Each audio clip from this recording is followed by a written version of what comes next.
It's the Sean Widmer Podcast. It's a journal by someone that just really doesn't like to write. Thanks for tuning in to the Sean Widmer Podcast, a podcast that hit the runway in 2005 and is still looking to take off. That's the goal, right? Anyways, thank you for tuning in. I appreciate it. Okay, today, we did it. We did it. First things first, the day I'm recording this, actually Sunday, well, technically it's midnight, so it's Monday. Regardless, on Sunday, on the 10th of November, we did something I didn't think I would do, and I think I'm a changed man. I'll be going this way in the future. There's going to be a shout out to Yvonne on this one because she kind of got the ball rolling in my brain to accept this. But before that, today, Sunday, yesterday, whatever, the 10th was my anniversary, 6-year anniversary to my wonderful wife, Anna, and she's the best. And it was just we didn't do a whole lot today. We're going to try to get a dinner in this week or the next week to go just hang, just the two of us, and get some grub and talk and chat and catch up on 6 years. I'm a big fan of the reminiscing. I love on birthdays. I love asking people what the highlight of their year was and maybe what they're looking forward to in the next year. I'm big on that. I love that stuff. Some people hate it. Maybe the majority of people hate it, but I love it. And so I'm excited to sit down with my wife and go, okay, 6 years. What's happened in 6 years? Obviously a lot, but it's kind of fun to go through it as a couple. And I think it's fun to go through and say, okay, what's the first thing you think of in 6 years of marriage? What's one of the biggest events, first one you think of, and then see how your answers compare. And like, oh yeah, that was a big one. And I didn't think about it. Oh, we have 3 kids? What? Anyhow, a happy anniversary to her. She's the best, and I'm very thankful for her. I'm very, very thankful for her.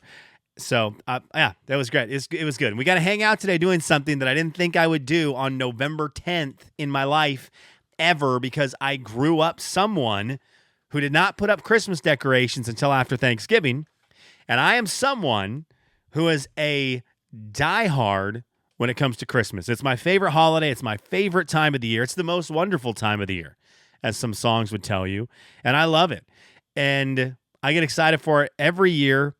And there's always been this part of me when thinking ahead about Christmases, imagining having a family and imagining, starting traditions with my family that are going to be enjoyable, just like I had as a kid. Because my dad was great too, but my mom was amazing at Christmas, and she went all out on Christmas. And with what we had, it's not like we had tons of money to go crazy, but with what we had, my mom put it into making Christmas feel extremely, extremely special, from little things to bigger things that we hung on to for a long time. Our Christmases, though, because, like I said, we didn't grow up with a ton of money, but our Christmases really became what my mom made into this feeling of family at home, really latching on to the Christmas spirit together. And it included a lot of watching the same movies over and over, which I know a lot of people do anyways, but watching those movies and playing games, a lot of game nights, but surrounded by Christmas things. So do a lot of game nights, but everyone had like a Christmas blanket, or my mom would bring out Christmas cups of some kind, something that made it feel very special throughout the holiday seasons. And so I just love it. I love it. And I've always been excited about doing this with my kids. Well, today we did it. We were there. And one of the times going from downstairs in our house where we have our storage and getting boxes and trying to find our Christmas stuff that had been packed away, realizing we've lost a lot of it, so there's going to be stuff that needs to be replaced. But on one of my trips from the basement upstairs, I just saw my wife at the top of the stairs, and I gave her a big hug, and I was like, we did it. We did it. And there's a reason I said it this year, because my daughter is 4. It's not like we have had, this is our first Christmas with kids. We've had Christmas with 1 kid, 2 kids, and this is our first one with 3. But today, again, uncomfortable for me, unusual for me to do Christmas stuff this early. Real quick, the reasons.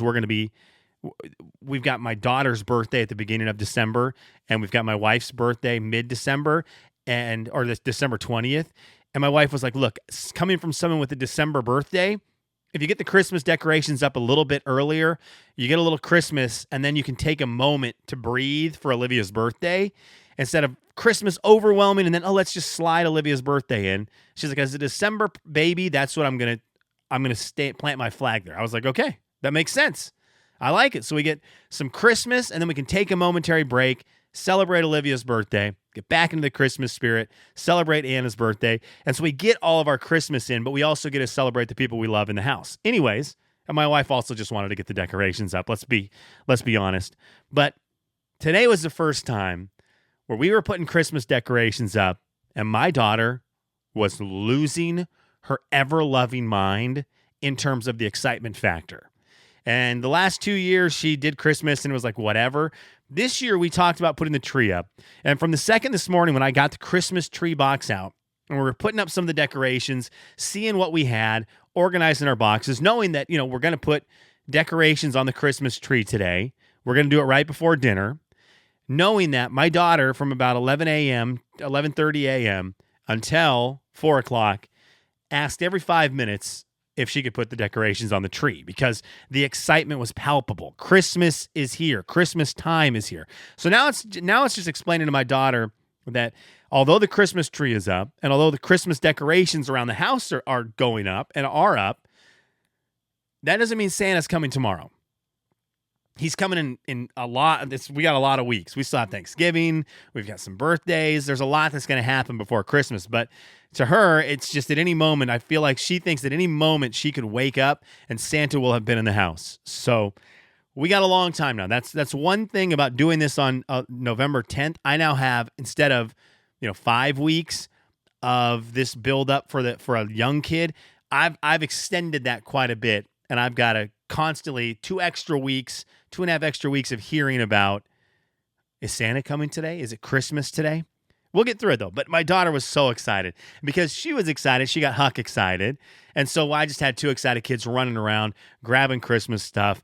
My daughter, 4 years old, the first many years of her life, never once, when we had the Christmas tree up, from when she was 1, her second Christmas, when she was 1 until even this year, when the Christmas decorations are on the tree, Olivia just leaves them alone and just looks at them. Huck has proven a little bit last year and then on another level this year, his only goal is to take everything off the tree that's in his reach every time he walks by it. That's it. That's his only goal in life. He has no other goal. Pee his pants and grab every Christmas ornament that's in his grasp, and then not only grab them, take them off, and then try to put them all on one limb. And then get extremely frustrated when after 3, he can't get any more on, and he has 5 or 6 in his hands still, and then he can't get any more on the branch, and he gets very frustrated, and all heck breaks loose. So that's what we're dealing with my son. A little bit different level, but his excitement is high. And it's really fun now because before, Ann and I had our traditions for Christmas, and our traditions, for the most part, always led us to Kentucky for Christmas. That's what we always did.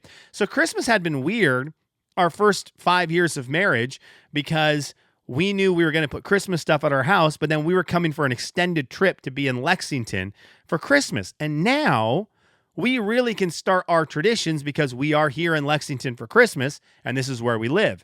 So it's kind of fun. I know now, okay, instead of being in Jan Lisa's house the week or 2 before Christmas and then the week of Christmas, we'll be at our house. Now when I buy Christmas blankets, I'm going to get more use out of them. Now if I buy these Christmas cups for the kids, we're going to have them at our house. They're going to get used more. So now I can start building my collection of what do I want some of the traditions to be for our family with Christmas, and I can start incorporating those. I'm very excited about that. I love it. The holiday spirit is high at our house. I love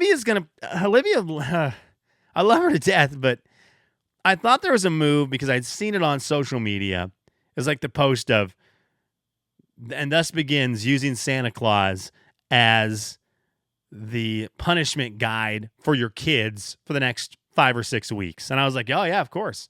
He sees you when you're sleeping. He knows when you're awake. He knows if you've been bad or good, so be good for goodness sake. So my daughter today was a little bit chaotic.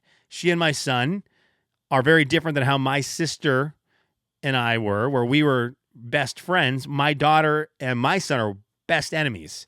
and they're obsessed with just pushing each other and hitting each other. And if they're in the vicinity, someone's striking out at the other one. It's unbelievable. And my daughter was in the thick of that. And so I'm like, well, this is great. Today, Christmas, we are seeing it. I'm going to use Santa Claus. I go, Santa knows that you're being bad and he will bring you coal for Christmas. So be good, right? Just the normal parent thing. I'm thinking this is going to be great. What did Olivia do? She looks at my wife and goes, is Santa bad? Is Santa evil? And I was like, no, wait, no. And she's like, am I scared of Santa? And I, in one moment, took this kid who had been asking all day about ornaments and dying to do Christmas stuff, excited. I had taken her in one sentence and made Santa out to be something to be feared because he's this ruler of your actions. And I was like, why can't you just be like your brother is going to be? Because I guarantee you this. When Huck's 2 years older and he's doing something bad and I say, Santa won't bring your presents, he will stop dead in his tracks and be like, yeah, duh, sorry, and be apologetic. Not Olivia. She goes into this different world of, well, now I'm scared of Santa. I don't want him to come in our house. I hope he's not magic. Make sure the windows and doors are locked. It was this whole thing, all because I tried to do the thing that TikTok told me to do and use Santa as a bit of a parenting tool to try to get my kids to calm down and listen for just a second. Christmas is here, though. We made it. It's here at our house. I would ask you this, the basic question, Christmas traditions, because now we're in it. Christmas traditions for those of you with families who had younger kids. What kind of Christmas traditions did you start back then that you really like now? I ask because I know mine that my parents had, and Anna will know hers. But as you get older and you talk to a lot of people and you make a lot of friends with people and the holidays come through and you see what people do, you realize how many different traditions there are. Ones that even today as a 43-year-old, I could probably go out to work tomorrow, ask for Christmas traditions, and hear stuff that I have never heard done before. So go ahead and leave it in the comments on YouTube or over on Spotify if you listen on Spotify, or you can go to seanslife.com, and there's a comment box there, and you can leave a comment in that box. If you have some cool Christmas traditions you really like that you think it would be fun for me to incorporate, remember, with a 4-year-old, a 2-year-old, and a 0-year-old, Olivia's about to be 5, so a 5-year-old, whatever, that age range. If you've got some, let me know. Kelly's, what are you into? Okay, Kelly's, what are you into? I don't think I like anime. I don't think I do, but I don't think I hate it.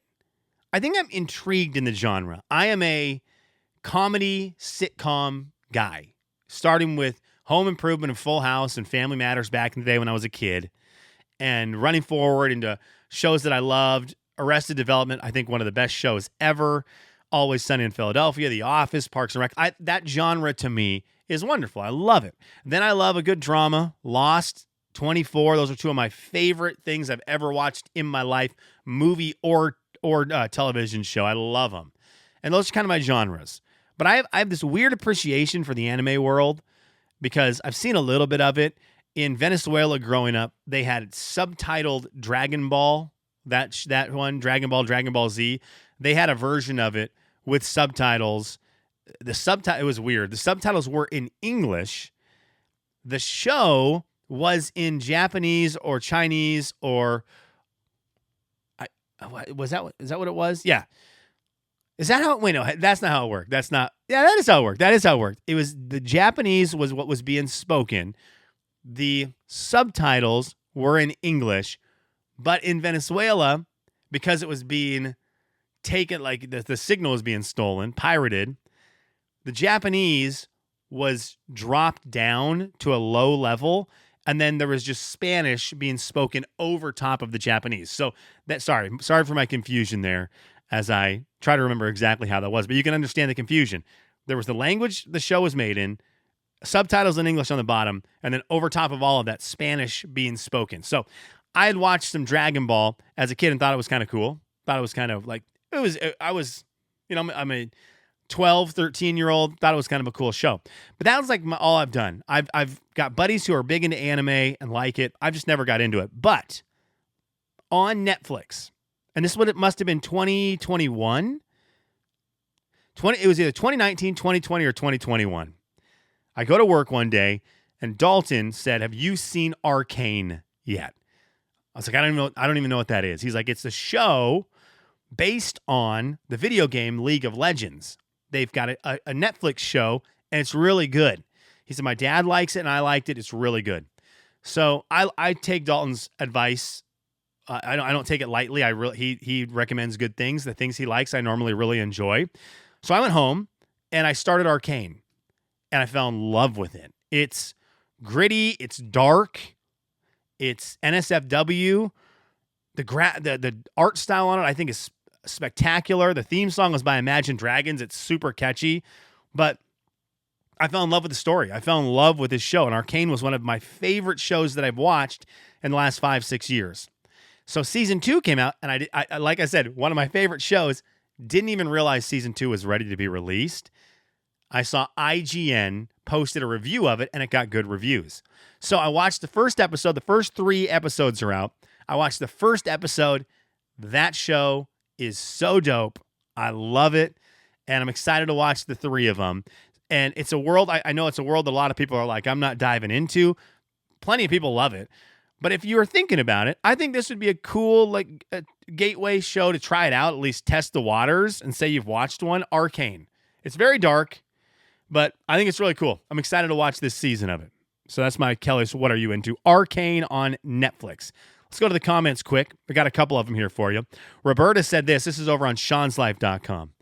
I did have to laugh at the snack lesson you learned. Love your assessment of the Zags game. And yes, you obviously need a phone call with Kevin James to get your Gonzaga Bulldogs back up to snuff. It's just not there. It's just not there. I've never had the voice for it. And when you aren't in that world a lot, you really lose it. Zags played today, Sunday. I watched the game. I think I said this in that podcast. As long as the bigs are clicking, Gonzaga's not going to have a problem. The bigs were clicking their first 2 games, and they rolled teams. Today, Graham Ike, Ben Gregg, rough performances, and it led to Mark Few using a different lineup towards the end of the game, which worked. They beat Arizona State, but Graham Ike didn't play great. So the game was good. The game was tight the whole way through. Gonzaga losing with 10 minutes left in the second half. So that's a watch. That's something to watch, something to keep your eye on. Ron said this. Haven't sent a comment in a while. I got behind, but now I'm caught up. Right now I'm into the NFL season. I'm an Atlanta Falcons fan, probably one of the few in the Pacific Northwest. It's been a while since the ATL has been good, and I'm enjoying the season. I know the Seahawks beat us, but that was a fluke game. Did you guys lose to the Saints today, or did you win? I should know this off the top of my head because I peeked in on the game, but I was focusing on other games during that. The Atlanta Falcons, I thought they played the Saints. Why isn't it just showing up here on Yahoo? Where's the score? This podcast has gone too long. Falcons logo. You lost. Yeah, sorry. That's a bummer. It's a bummer, Ron. Bummer 2017. Ian said this. Oh, Ron, I do like the Falcons. I enjoy watching you guys this year. I actually would be cheering for you if you proceed into the playoffs. I could find myself pulling for the Falcons. Ian said this. Kelly's What Am I Into? Balatro and Knights of Pen and Paper 3. I need to check out Knights of Pen and Paper 3. I've never heard of it. Also car shopping because I got hit and totaled my dad's car. Dude, Ian, I'm so sorry to hear that. That sucks, man. Sorry about that. Ian's been sending me his Balatro, some of his good scores, some of his good runs. That game is so addicting. For those of you who have Apple Arcade, it's free. With Apple Arcade, it's free on that platform. You can get it on Steam and I think the consoles. But it's a super addicting card game. I love it. I've got more on a game that I'm playing on my phone later this week. Okay. Thank you for listening. Patreon members, head over to the Patreon. I'm going to release some commentary on the future of the podcast. And I'd really like some input on it. I think I've got an idea what I want to do, but that's not set in stone. And I would love to hear from you guys. So I'm going to lay out some of that stuff over on Patreon. Patreon.com/Sean Widmer podcast. If you can help support the podcast, That keeps podcasts going. So thank you to those who do that. All right, 15-minute podcast. That's a wrap. Thanks for listening.